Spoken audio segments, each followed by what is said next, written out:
She sold her only daughter to a rich woman who could not have children. But what happened years later left everyone shocked. Hello, welcome back. Please do well to subscribe and tell us where you're watching from in the comment section. As a single mother, Clara had fought for every moment. She had been only 25 when David, her husband, died suddenly in a factory accident, leaving her to raise 3-year-old Vivian alone. The accident happened on a rainy Tuesday morning. David had kissed Clara goodbye and told little Vivian he would bring her a candy bar when he came home from work. But he never came home. Now, 3 months later, Clara sat in their tiny kitchen with bills scattered all over the table. The electric bill, the water bill, the rent notice, they all said the same thing: pay now or lose everything. Clara counted the money in her purse for the 10th time that day. $3.37. That was all she had left in the whole world. "Mama, I'm hungry," Vivian said softly from the doorway. Her little dress was getting too small, and her shoes had holes in them. Clara's heart felt like it was breaking. She opened the kitchen cabinets, but they were empty. She looked in the refrigerator, but there was nothing there either. "Come here, my sweet girl," Clara said, trying to smile. She pulled Vivian onto her lap and hugged her tight. "We'll figure something out." But deep down, Clara didn't know what to do. She had looked for jobs everywhere. She had asked her neighbors for help. She had even gone to the church, but they had no money to give her either. The landlord, Mr. Johnson, had been coming to their door every day for the past week. Each time his voice got louder and angrier. "Clara," he had shouted yesterday, "you have 3 days to pay me $800, or you and that little girl will be sleeping on the street." Clara had closed the door and cried quietly in the bathroom so Vivian wouldn't see her tears. That night, after Clara put Vivian to bed, she sat at the kitchen table looking at all the bills. She had no money for food, no money for rent, no money for anything. She picked up the photo of David that sat on the table. In the picture, he was smiling and holding baby Vivian in his arms. "David," she whispered to the photo, "I don't know what to do. I'm so scared. I can't take care of our little girl. I'm failing her every day." The next morning, Clara woke up to the sound of knocking on the door. Her heart jumped. Was it Mr. Johnson coming to throw them out? She opened the door slowly and saw a woman she had never seen before. The woman was wearing expensive clothes and jewelry that sparkled in the sunlight. She had a big smile on her face, but something about her eyes made Clara feel nervous. "Hello," the woman said in a sweet voice. "My name is Stella Williams. I heard about your situation. May I come in? I think I can help you." Clara looked at the woman's fancy car parked outside, then back at her empty kitchen. She had nothing to lose. "Please come in," Clara said, opening the door wider. Vivian peeked out from behind Clara's leg, curious about the pretty lady with the shiny dress. "And this must be Vivian," Stella said, bending down to look at the little girl. "She's even more beautiful than I heard." Clara felt something strange in her stomach when Stella said those words. How did this woman know about Vivian? And what did she mean by, "more beautiful than I heard"? "Please sit down," Clara said, clearing the bills off the only chair they had. "Can I get you some water?" It was all she had to offer. "No, thank you," Stella said, sitting down carefully. She looked around the small, empty apartment. "Clara, I know you're having a very hard time since your husband died. I know you can't pay your bills or buy food for your daughter." Clara felt her cheeks get hot with embarrassment. "How do you know about my problems?" Stella smiled. In a city like Lagos, news travels fast. Especially when it's about a young mother who's trying so hard to take care of her child. Vivian came closer to Stella, fascinated by her pretty jewelry.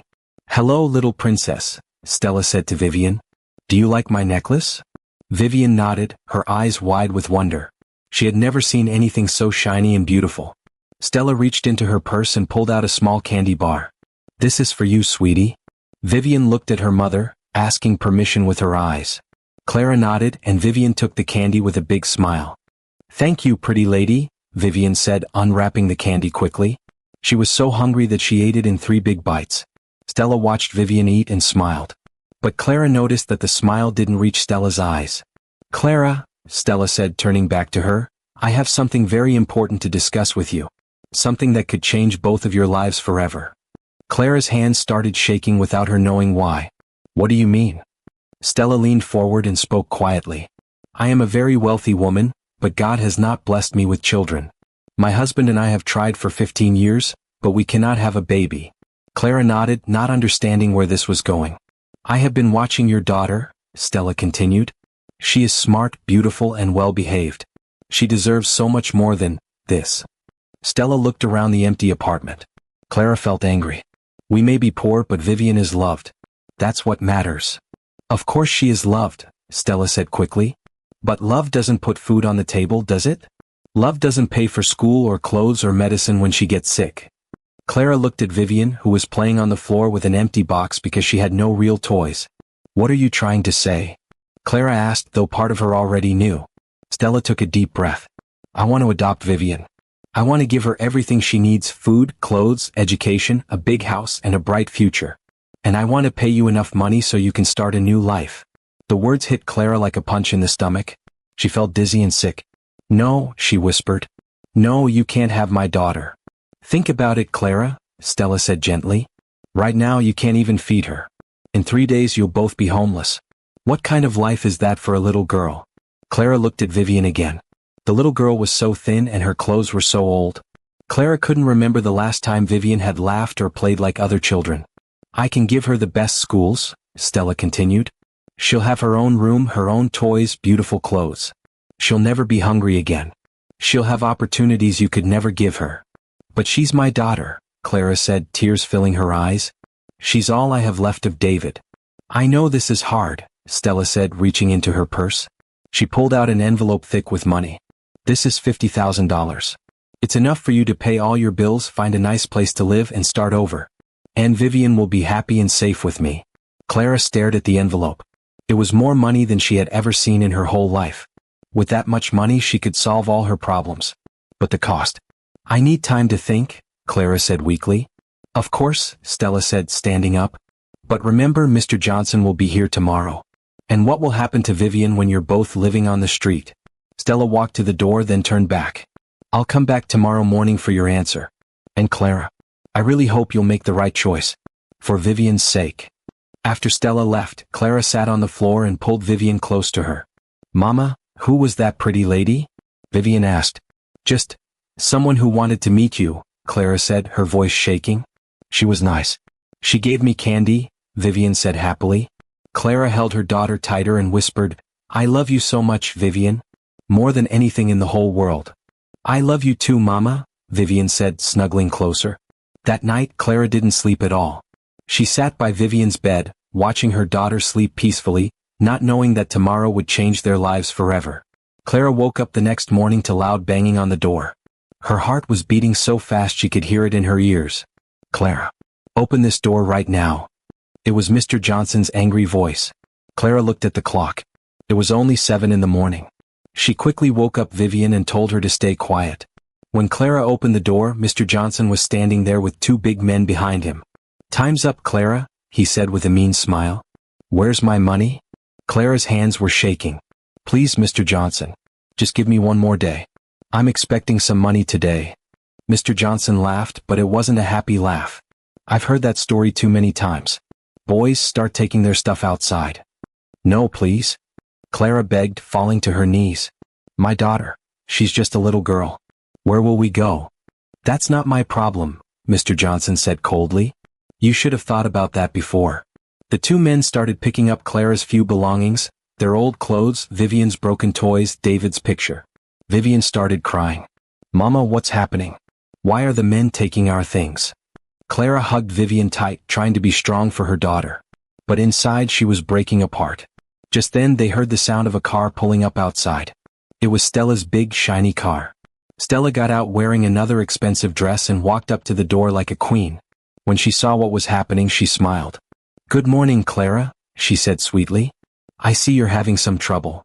Mr. Johnson looked at Stella's fancy clothes and jewelry. Who are you, lady?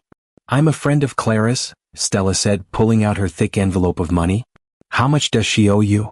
Mr. Johnson's eyes got big when he saw all that money. $800 for rent, plus $200 for damages. $1,000 total. Stella counted out the money like it was nothing. Here you go. And here's an extra $200 for your trouble. Mr. Johnson grabbed the money and counted it twice. Well, I guess Clara can stay, he said with a big smile.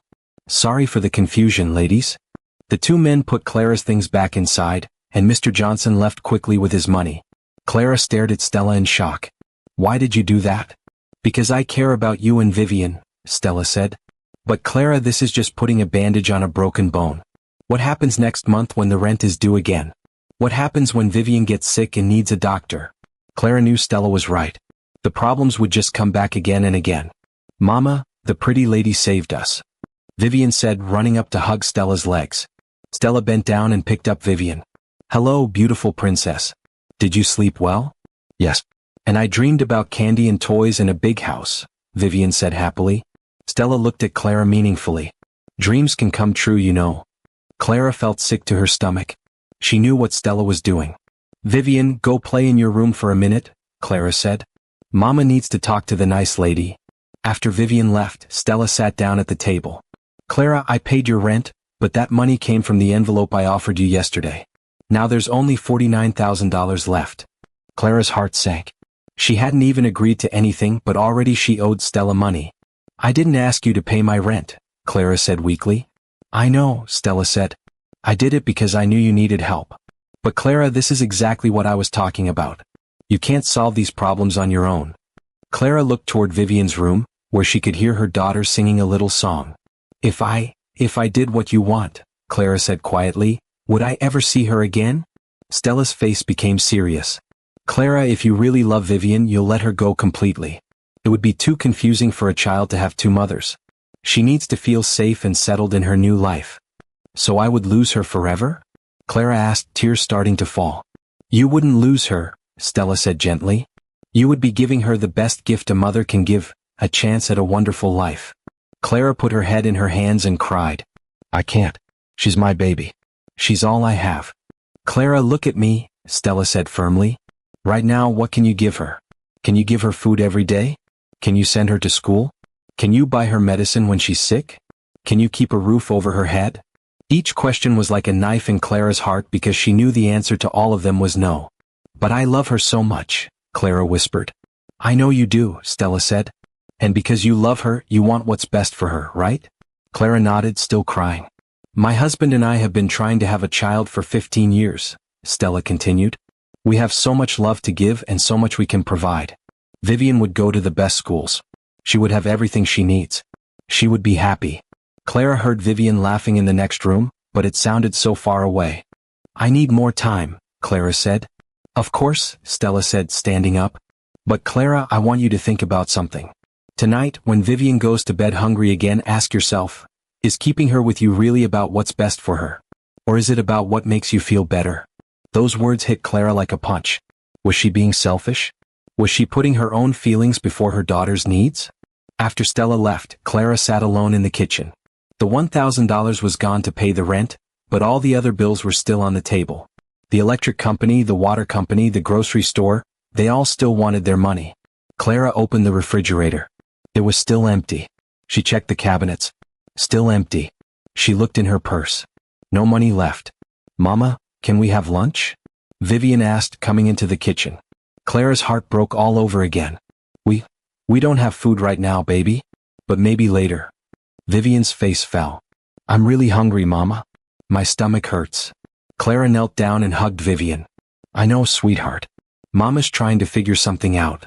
That afternoon, Clara took Vivian to the park so she wouldn't think about being hungry.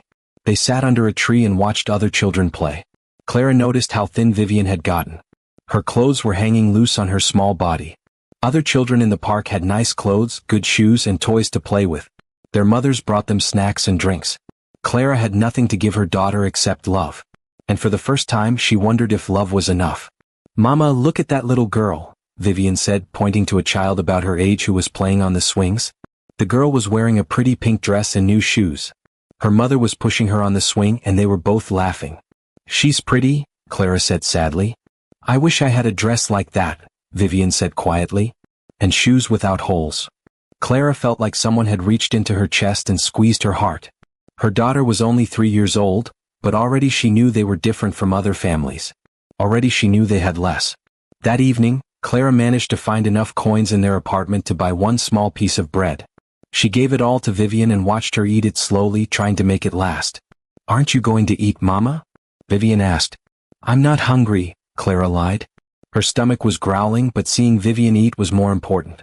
After Vivian fell asleep, Clara sat by the window looking out at the city lights. Somewhere out there, Stella was in her big house with her husband, waiting for Clara's answer. Clara picked up David's picture and whispered, "What should I do? What would you want me to do?" But David couldn't answer. Clara was all alone with the hardest decision any mother could ever make. Tomorrow she would have to choose between keeping her daughter and losing everything, or giving her daughter away so she could have everything.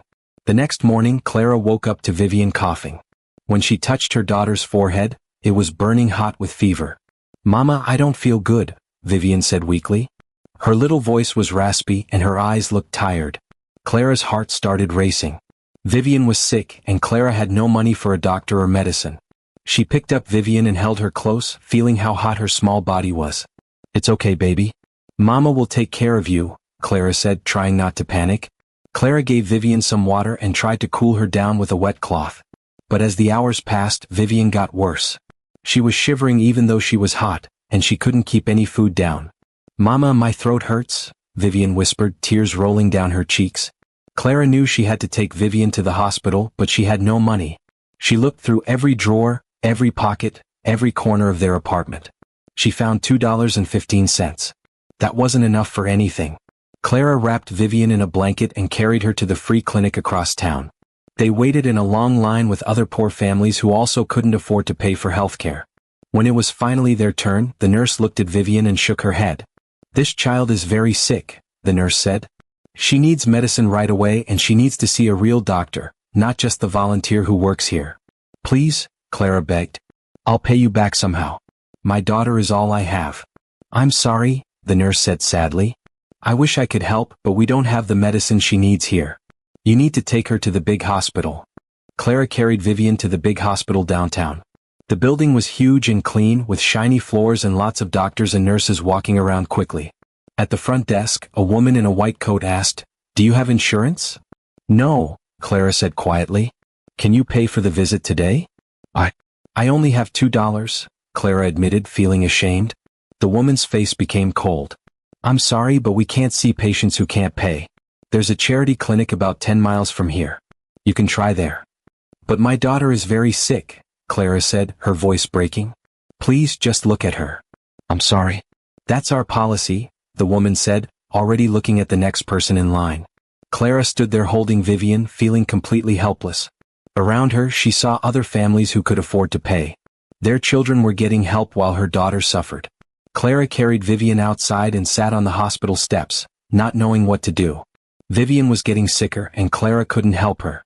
"Mama, I'm scared," Vivian whispered, holding onto Clara's shirt with her small hands. "Don't be scared, baby. Mama's here," Clara said, but she was terrified too. Just then Clara's phone rang. It was Stella. "Hello, Clara. I was wondering if you've made your decision yet," Stella said in her sweet voice. Clara looked down at Vivian, who was so sick and weak in her arms. "Stella," Clara said, her voice shaking, "Vivian is very sick. She has a high fever and she needs medicine, but I can't afford to take her to the doctor." There was silence for a moment. Then Stella said, "Oh my goodness. Where are you right now?" "At the big hospital downtown, but they won't see her because I can't pay." "Stay right there," Stella said firmly. "I'm coming to get you both right now." 20 minutes later, Stella's fancy car pulled up in front of the hospital. She got out and ran over to Clara and Vivian. "Let me see her," Stella said, touching Vivian's forehead. "She's burning up. We need to get her help immediately." Stella carried Vivian into the hospital and suddenly everything changed. When the woman at the front desk saw Stella's expensive clothes and jewelry, she smiled widely. "How can I help you today, ma'am?" "This child needs to see the best doctor you have right now," Stella said, pulling out her credit card. "Money is not a problem." "Of course. Right this way, please." Within minutes, Vivian was in a clean, comfortable room with a kind doctor examining her. The doctor gave her medicine for her fever and throat infection. Nurses brought her juice and crackers. "She'll be fine," the doctor told Stella. "The medicine should help her feel better in a day or two. But make sure she gets plenty of rest and drinks lots of fluids." Clara watched all of this happen like she was in a dream. In just a few minutes, Stella had done what Clara couldn't do in hours of trying. After they left the hospital, Stella drove them back to Clara's apartment. Vivian was already feeling a little better thanks to the medicine. "Thank you," Clara said quietly as they sat in the car. "I don't know how to repay you for this." Stella looked at Clara with kind eyes. "Clara, you don't understand. If Vivian was my daughter, I would never have to worry about moments like this. She would have the best healthcare, the best doctors, the best of everything. Clara felt tears starting again. I know. What if this happens again next month? Or next week? Stella asked gently. What if next time it's something more serious and you can't find me to help? Clara looked back at Vivian, who was sleeping peacefully in the back seat, finally comfortable and safe. I can see how much you love her, Stella continued. But sometimes love means making the hardest choice of all. Sometimes love means letting go. That night, after Clara put Vivian to bed with her new medicine, she sat at the kitchen table with all the bills spread out in front of her again. But now she also had the hospital bill, $800 that Stella had paid for them. Clara realized that in just 2 days, Stella had spent over $1,800 on them. Money that Clara could never repay. Money that showed just how helpless Clara really was. She thought about what had happened at the hospital. How quickly everything changed when Stella walked in. How easily Stella could give Vivian what she needed, while Clara could only watch helplessly. Clara went to check on Vivian, who was sleeping peacefully now that her fever was going down. She looked so small and fragile in her little bed. I love you so much, Clara whispered. More than my own life. But maybe that's not enough anymore. The next morning Vivian woke up feeling much better. The medicine had worked and her fever was gone. Mama, I feel good today, she said with a smile. Can we go to the park? In a little while, sweetheart, Clara said, trying to smile back. First, Mama needs to make a phone call. Clara's hands were shaking as she dialed Stella's number. This was the hardest thing she had ever done in her entire life. Hello, Clara, Stella answered. How is Vivian feeling today? She's better, thank you. The medicine worked. I'm so glad to hear that. Clara took a deep breath. Stella, I need to ask you something. Of course. What is it? If I let you adopt Vivian? Clara's voice broke and she had to start again. If I let you take her, will you promise to love her like your own daughter? Will you promise to take good care of her? There was silence on the other end of the phone for a moment. Clara, Stella said softly, I promise you that Vivian will be loved, protected, and given every opportunity to have a wonderful life. She will never want for anything. Clara closed her eyes and felt tears rolling down her cheeks. And you promise I can't see her again? It would be too confusing for her, Stella said gently. She needs to feel secure in her new life. But Clara, you will always be her birth mother. Nothing can ever change that. Clara looked toward Vivian's room, where her daughter was playing happily, not knowing that her whole world was about to change. When would you want to take her? Clara asked, barely able to say the words. Today, Stella said quietly. I think it's better to do this quickly so it's not harder for either of you. Today. Clara's heart started beating fast. But I'm not ready. I need more time to prepare her, to explain. Clara, there's no easy way to do this, Stella said. The longer you wait, the harder it will be. And I have everything ready for her, a beautiful room, clothes, toys, everything a little girl could want. Clara felt like she couldn't breathe. Everything was happening so fast. I'll come by this afternoon, Stella said. At 3 o'clock. And Clara, you're doing the right thing. You're being a good mother. After Clara hung up the phone, she sat on the floor and cried harder than she had ever cried before. In a few hours, she would have to say goodbye to her daughter forever. Clara spent the next few hours trying to figure out how to tell Vivian. How do you explain to a little child that you're giving her to someone else? How do you make her understand that it's because you love her, not because you don't want her? At noon, Clara sat down with Vivian on their small couch. Vivian, sweetheart, Mama needs to talk to you about something very important, Clara said, trying to keep her voice steady. Okay, Mama, Vivian said, looking up at her with those big, trusting eyes. Do you remember the pretty lady who gave you candy and helped you when you were sick? Yes, Miss Stella. She's very nice. Clara's heart was breaking, but she continued. Miss Stella has a big, beautiful house with lots of toys and good food. And she wants you to come live with her. Vivian looked confused. But I live with you, Mama. I know, baby. But Miss Stella can give you things that Mama can't. She can send you to school, buy you pretty dresses, and make sure you're never hungry again. But I want to stay with you, Vivian said, starting to look worried. You're my Mama. Clara pulled Vivian onto her lap and held her tight. I will always be your Mama, Vivian. Nothing can ever change that. But sometimes mamas have to make very hard choices to help their children. I don't understand, Vivian said, and Clara could see tears starting in her little eyes. Miss Stella will take very good care of you. She has lots of money to buy you everything you need. And she will love you very much. But what about you? Vivian asked. Who will take care of you? Clara almost broke down right there. Her 3-year-old daughter was worried about taking care of her. Mama will be okay, Clara lied. I just want you to be happy and healthy. Can I visit you? Vivian asked. Clara closed her eyes and took a shaky breath. Baby, when you go to live with Miss Stella, it's going to be your new home. You'll have a new life there. Forever. Vivian's voice was so small and scared. Clara couldn't speak. She just nodded and hugged Vivian tighter. No. Vivian said, starting to cry. I don't want to go. I want to stay with you. I don't care if we're poor. I don't care if we don't have food. I just want my mama. Clara was crying too now. Oh baby, I want you to stay too. More than anything in the world. But I can't give you what you need. What if you get sick again and I can't help you? What if? I don't care. Vivian sobbed. I just want you. They held each other and cried until there were no more tears left. At exactly 3 o'clock they heard Stella's car pull up outside. Clara's whole body started shaking. Is that her? Vivian whispered, clinging to Clara. Yes, baby. When Stella knocked on the door, Clara and Vivian just sat there holding each other. Clara? It's me, Stella called softly. Clara finally got up and opened the door. Stella was there with a big smile, holding a beautiful new doll and a bag of clothes. Hello, Vivian. Stella said cheerfully. I brought you some presents. But Vivian hid behind Clara's legs and wouldn't look at Stella. She's a little scared, Clara said quietly. That's normal, Stella said, coming inside. Vivian, sweetheart, look what I have for you. Stella showed her the doll. It was the most beautiful doll Vivian had ever seen, with long curly hair and a pretty dress. And look, Stella said, opening the bag. I brought you some new clothes. See this dress? It's just your size. Despite being scared, Vivian couldn't help looking at the pretty things. She had never owned anything so beautiful. Do you like them?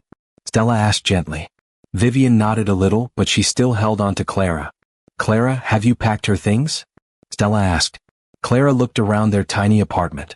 What things? Vivian's few old clothes with holes in them? Or broken toys? There was nothing worth taking. She doesn't really have much, Clara said, embarrassed. That's okay, Stella said kindly. She won't need any of those old things anyway. I have everything she needs at home. Clara felt like Stella had just said that Clara's whole life with Vivian didn't matter. That nothing they had shared together was worth keeping. But what about my teddy bear? Vivian asked suddenly. She was talking about a small, old stuffed animal that David had bought for her when she was a baby. It was falling apart, but it was Vivian's most treasured possession. Stella looked at the old dirty teddy bear and made a face. Oh, sweetheart, I have much better toys for you at home. You don't need that old thing. But it was from my daddy, Vivian said, hugging the teddy bear tight. Clara saw the look on Stella's face and realized something terrible. Stella didn't just want to give Vivian a better life. She wanted to erase Vivian's old life completely.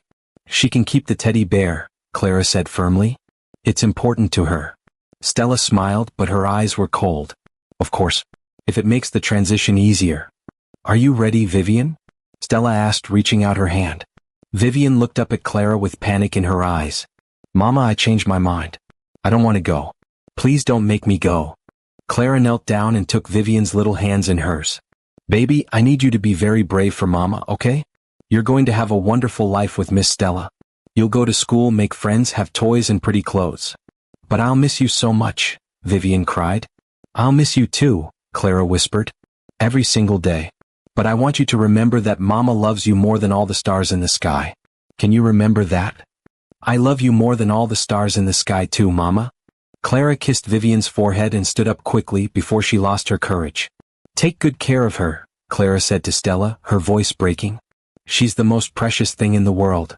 I will, Stella promised, taking Vivian's hand. Vivian looked back at Clara one more time. Mama, are you sure I can't stay? Clara wanted to scream, stay with me. But instead she said, go on, baby. Be good for Miss Stella. Stella picked up Vivian and started walking toward the door. Vivian reached out for Clara over Stella's shoulder. Mama. Mama, she cried. Clara followed them to the car, tears streaming down her face. Stella put Vivian in the back seat and buckled her seatbelt. Through the car window, Vivian pressed her little hand against the glass. Clara put her hand on the other side, trying to touch her daughter one last time. I love you, Vivian, Clara said. I love you too, Mama, Vivian said, still crying. Stella got in the driver's seat and started the car. As they drove away, Clara ran after the car for a few steps, but she couldn't keep up. She stood in the middle of the street, watching the car disappear around the corner, taking her daughter away forever. Clara walked back to her empty apartment and closed the door behind her. The silence was deafening. For the first time in 3 years she was completely alone. She picked up Vivian's old dress from the floor and held it to her face. It still smelled like her baby. That night, Clara sat in Vivian's empty room and cried until she had no tears left. She had done what she thought was best for her daughter, but it felt like someone had torn her heart out of her chest. She didn't know that this was only the beginning of her pain. She didn't know that the hardest part was still coming. 2 weeks later, Clara couldn't stand it anymore. She needed to see Vivian just to know she was okay. She took the bus across town to Stella's neighborhood, which was full of big, beautiful houses with perfect gardens and expensive cars. When Clara found Stella's house, she couldn't believe how huge it was. It looked like a palace with tall gates and security guards. Clara hid behind a tree across the street and waited. After an hour, she saw Stella's car pull into the driveway. The gate opened automatically and Clara got a glimpse inside. There was Vivian, but Clara almost didn't recognize her. She was wearing a beautiful white dress and shiny shoes. Her hair was perfectly styled and she looked like a little princess. But something was wrong. Vivian didn't look happy. She wasn't smiling or playing. She just walked quietly next to Stella, like she was afraid to make any noise. Clara wanted to run to her, to hug her, to take her home. But she remembered her promise to stay away. The next day, Clara couldn't help herself. She went back to watch again. This time she saw Vivian playing in the big backyard, but she was playing all alone. There were lots of expensive toys around her, but she was just sitting quietly by herself, hugging her old teddy bear. Clara's heart broke all over again. Her daughter had everything now, but she looked so lonely. For the next month, Clara went to watch Vivian every few days. She told herself it was just to make sure Vivian was okay, but really she needed to see her daughter to survive. One day, Clara was watching from her usual spot when Stella suddenly appeared beside her. I thought I might find you here, Stella said coldly. Clara jumped up, startled and scared. I was just... You were spying on my daughter? Stella said, her voice like ice. She's my daughter, Clara said, finding her courage. I just wanted to see how she's doing. She's fine. She's adjusting well to her new life. But your lurking around here is not helping her move on. Move on. Clara felt angry now. She's 3 years old. She doesn't understand why her mother abandoned her. You didn't abandon her, Stella said with a cruel smile. You sold her. For money. Don't try to make yourself feel better by calling it something else. Those words hit Clara like a slap in the face. It wasn't like that. I was trying to help her. Were you? Or were you just taking the easy way out of your problems? Clara stared at Stella, seeing her clearly for the first time. This woman wasn't kind. She wasn't just trying to help a child in need. She was cruel and manipulative. I want her back, Clara said suddenly. Stella laughed. Want her back? You can't just change your mind, Clara. We have a legal agreement. Vivian is mine now. I don't care about any agreement. She's unhappy. I can see it.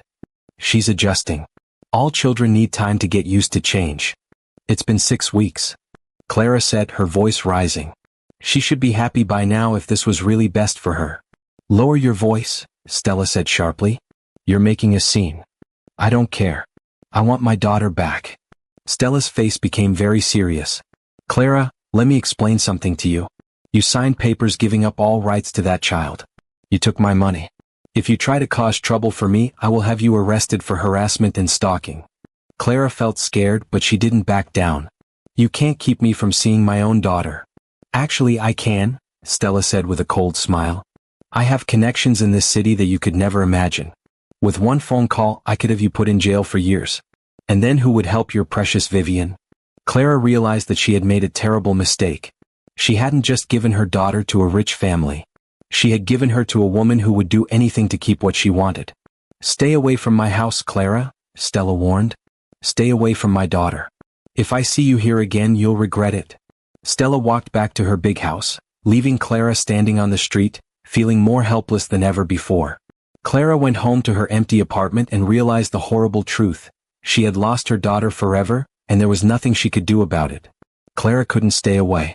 Even after Stella's warning, her heart wouldn't let her stop. She was a mother, and every cell in her body needed to know that her child was okay. 3 days later, Clara went back to Stella's neighborhood. But this time she was more careful. She hid behind different trees and watched from farther away. She saw Vivian again, still looking sad and quiet. The little girl was sitting on the porch with her teddy bear, not playing with any of the expensive toys around her. Clara's heart ached. She could see that her daughter was not happy, despite having everything money could buy. Just as Clara was about to leave, she heard sirens. 2 police cars pulled up to the street where she was standing. "Ma'am, we need you to come with us," one of the policemen said, walking toward Clara. "What? Why?" Clara asked, confused and scared. "You're under arrest for stalking and harassment," the officer said, pulling out handcuffs. "But I wasn't doing anything wrong," Clara protested. "I was just walking down the street." "Ma'am, we have a complaint from Mrs. Stella Williams. She says you've been watching her house and threatening her family." Clara looked toward Stella's house and saw Stella standing at her window, watching with a satisfied smile on her face. "That's not true," Clara said desperately. "She has my daughter.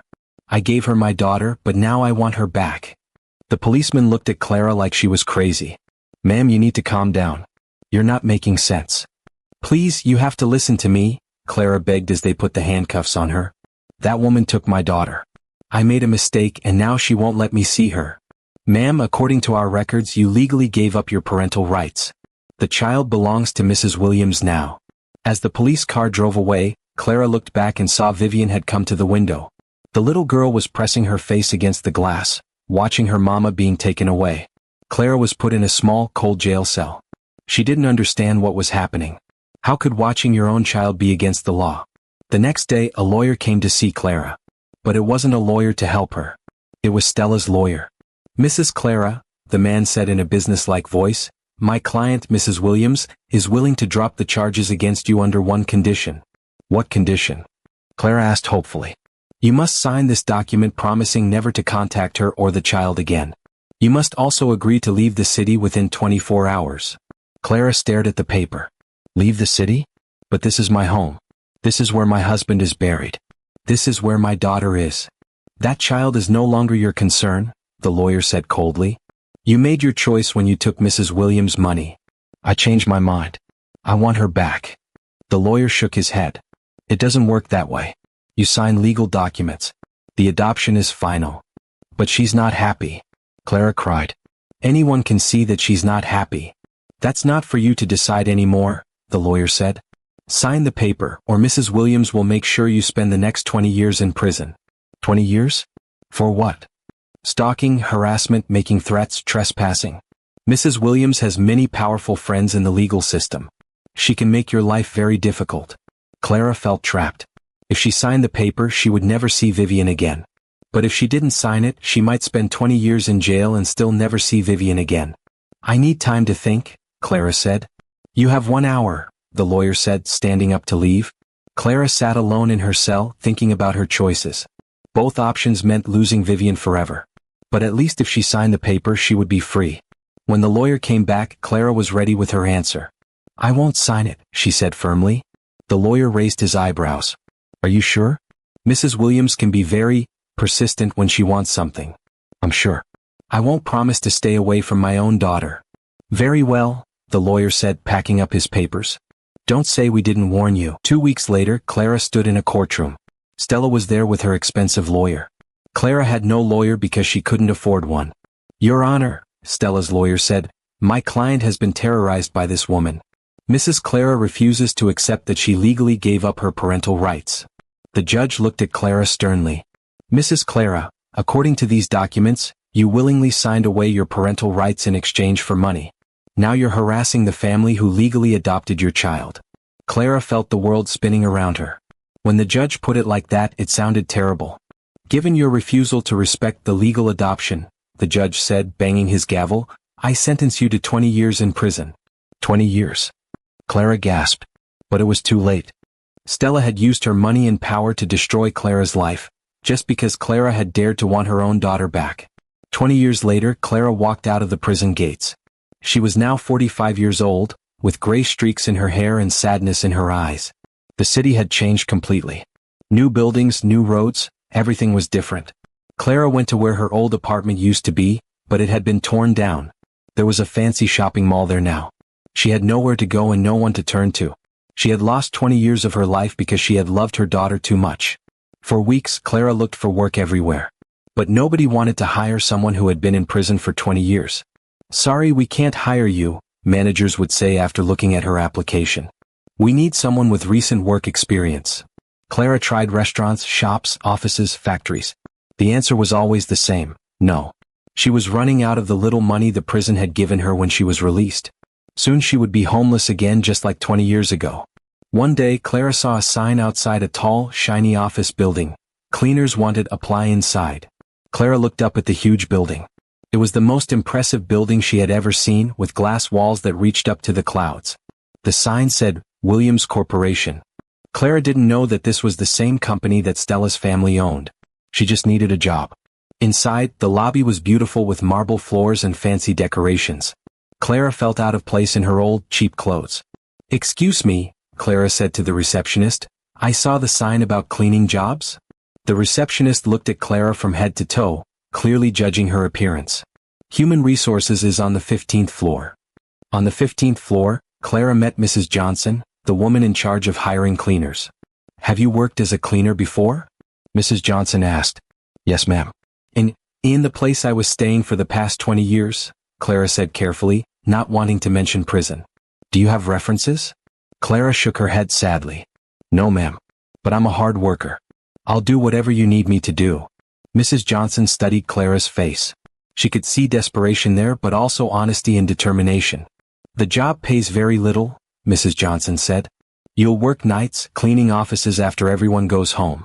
It's hard work and the hours are long." "I'll take it," Clara said immediately. "Thank you so much. You start tomorrow night at 8 p.m. Don't be late." That night, Clara used her last few dollars to buy a cheap meal and rent a tiny room in a boarding house. It wasn't much, but it was shelter. The next evening, Clara reported for her first day of work. She was given a uniform, cleaning supplies, and a list of offices to clean. The building had many floors and each floor had many offices. Clara's job was to empty trash cans, vacuum carpets, clean windows, and dust furniture. As Clara worked, she looked at the family photos on people's desks. She saw pictures of parents with their children, and it made her heart ache.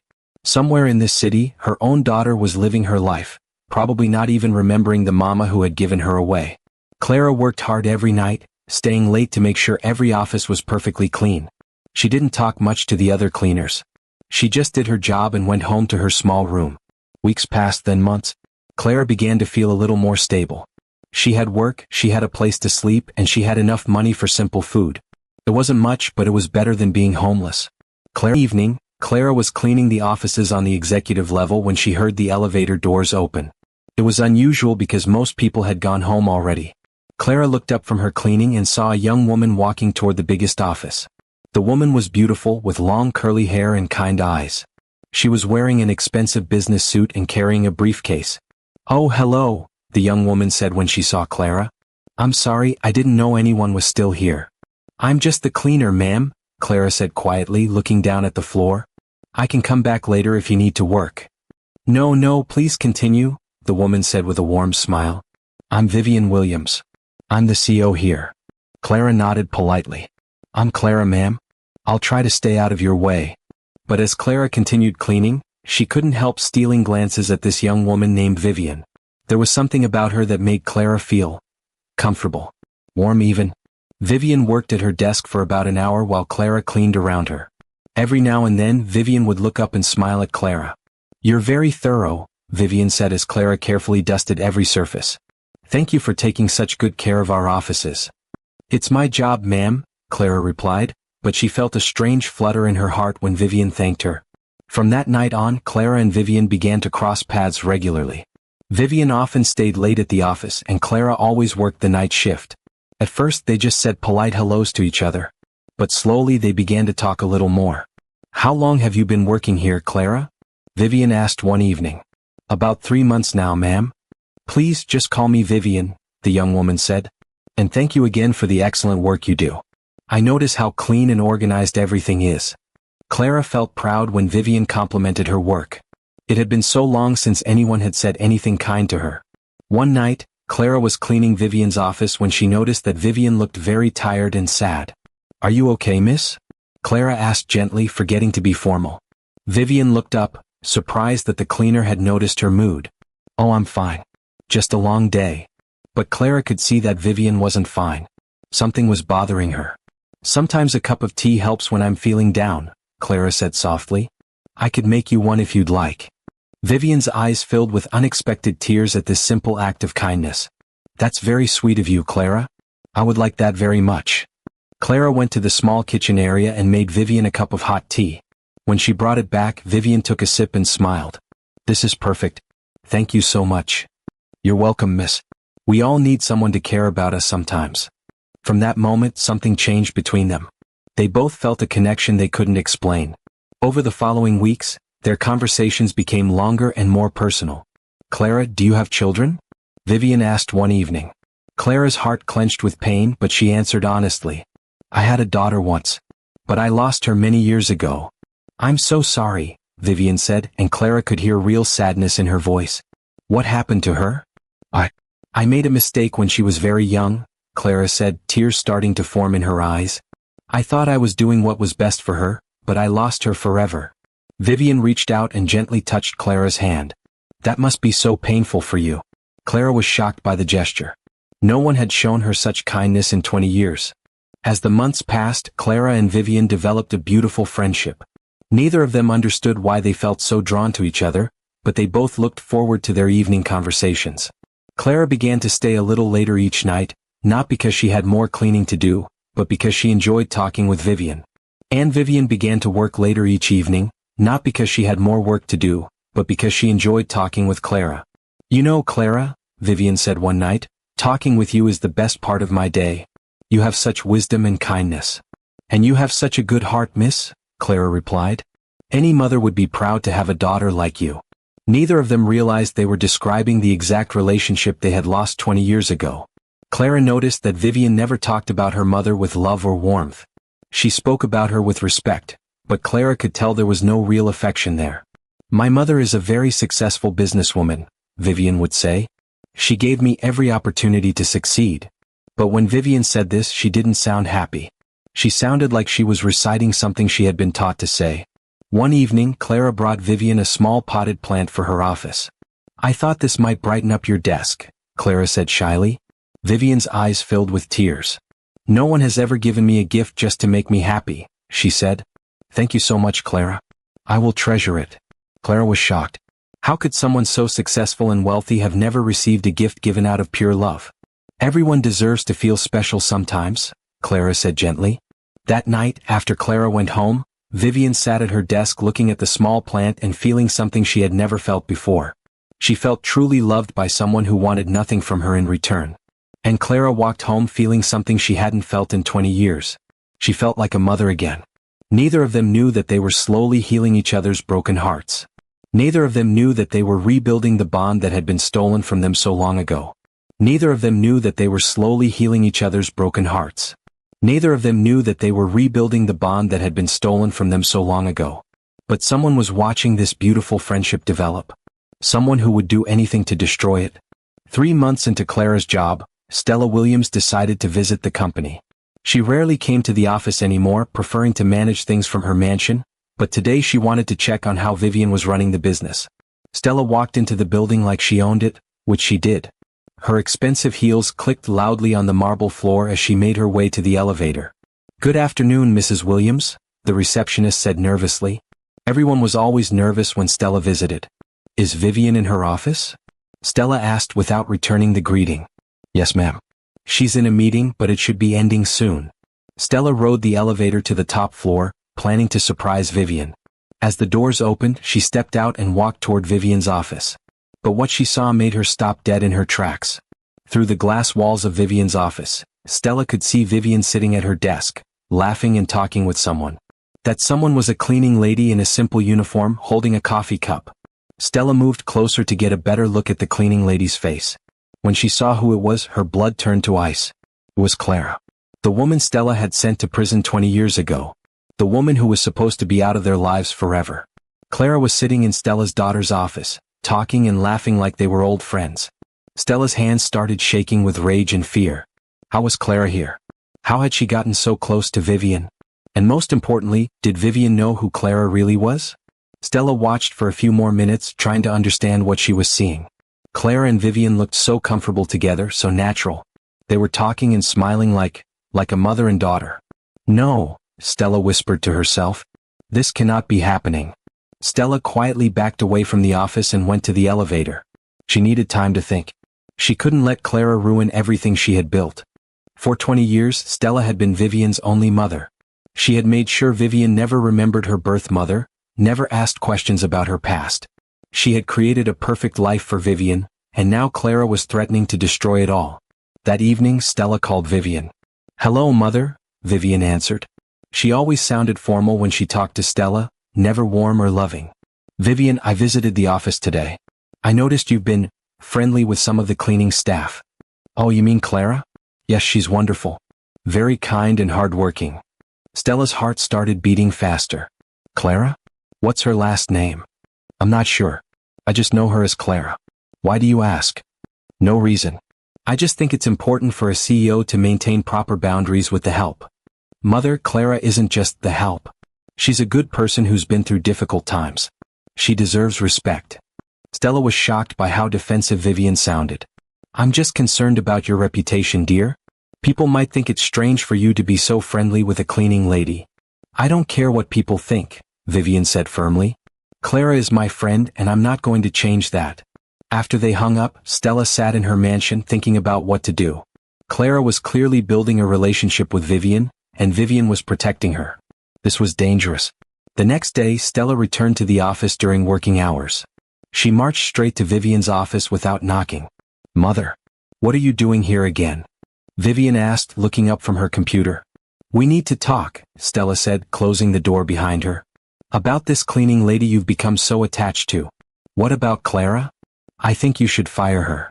Vivian stared at her mother in shock. "Fire her? What? She does excellent work and she's never caused any problems. She's inappropriate. I've heard reports that she's been bothering you, taking up your time when you should be working."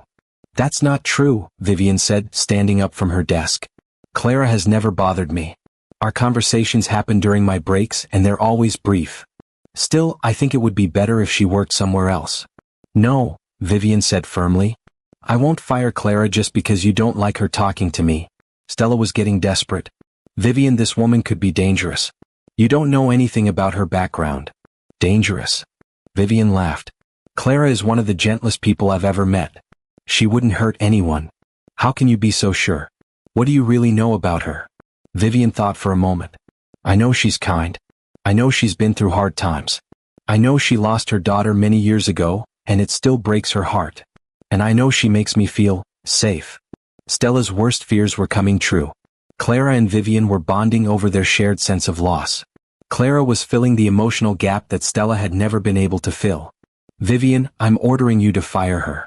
"You can't order me to do anything," Vivian said, her voice getting stronger. "I'm the CEO of this company now. And Clara stays." "I own this company," Stella reminded her coldly. "And you put me in charge of running it? If you don't trust my decisions, maybe you should find someone else to be CEO." Stella was shocked. Vivian had never stood up to her like this before. Clara was making Vivian stronger, more independent. This was exactly what Stella had always feared would happen. "Fine," Stella said, trying to sound calm. "Keep her if you want. But don't come crying to me when she causes problems." After Stella left, Vivian sat at her desk feeling confused and upset. Why was her mother so against Clara? What was she so afraid of? That evening, when Clara came to work, Vivian told her about the conversation with Stella. "My mother wants me to fire you," Vivian said sadly. Clara felt her heart drop into her stomach. "Fire me? But why? Have I done something wrong?" "No, you haven't done anything wrong. She doesn't think I should be friends with you." Clara looked down at her hands. "Maybe she's right. Maybe it's not appropriate for someone like me to be friends with someone like you." "Someone like you?" Vivian asked, confused. "I'm just a cleaner, miss. You're important and successful. Maybe your mother is right that we shouldn't be friends." "Clara, look at me," Vivian said firmly. Clara looked up and saw tears in Vivian's eyes.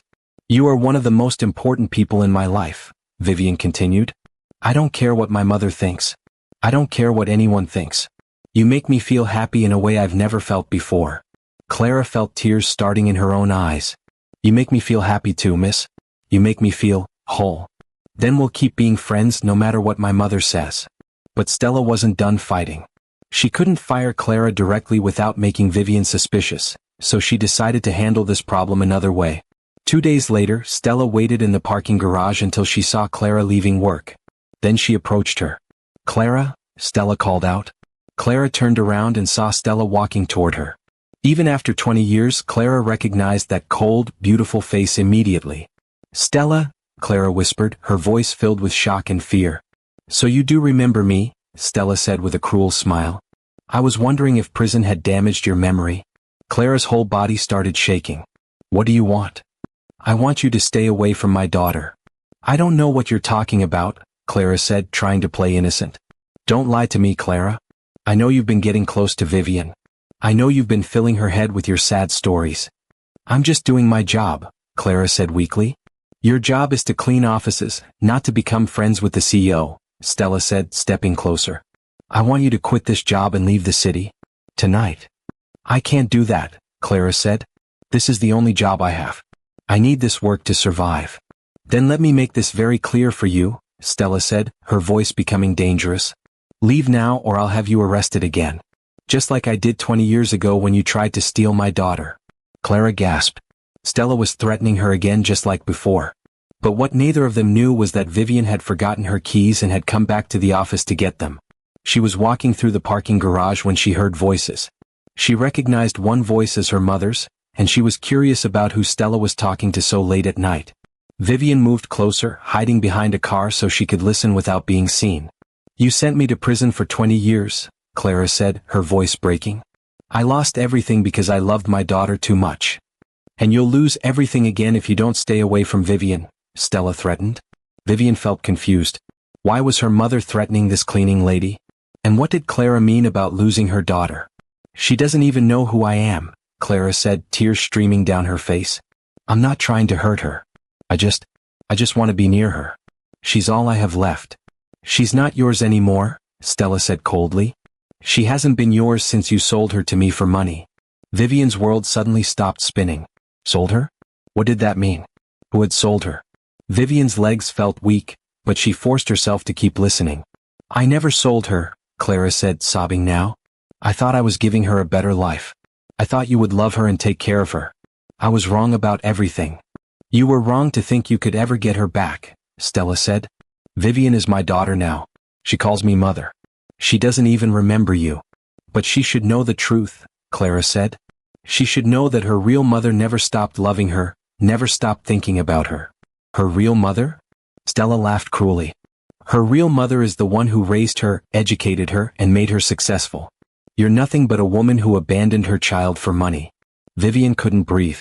The words she was hearing were impossible to believe, but something deep in her heart was telling her they were true. Clara was her birth mother. The woman she had been talking to every night, the woman who made her feel safe and loved, was the mother she had been wondering about her whole life. And Stella, the woman she had called mother for 20 years, had been lying to her about everything. Vivian stood frozen behind the car, her mind racing. All those conversations with Clara about losing her daughter. All those times Clara looked at her with such love in her eyes. All those moments when Vivian felt like she had found something she didn't even know she was looking for. It all made sense now. Please, Clara was saying through her tears, just let me work here. I won't tell her who I am. I won't cause any trouble. I just need to be near her. Absolutely not, Stella said firmly.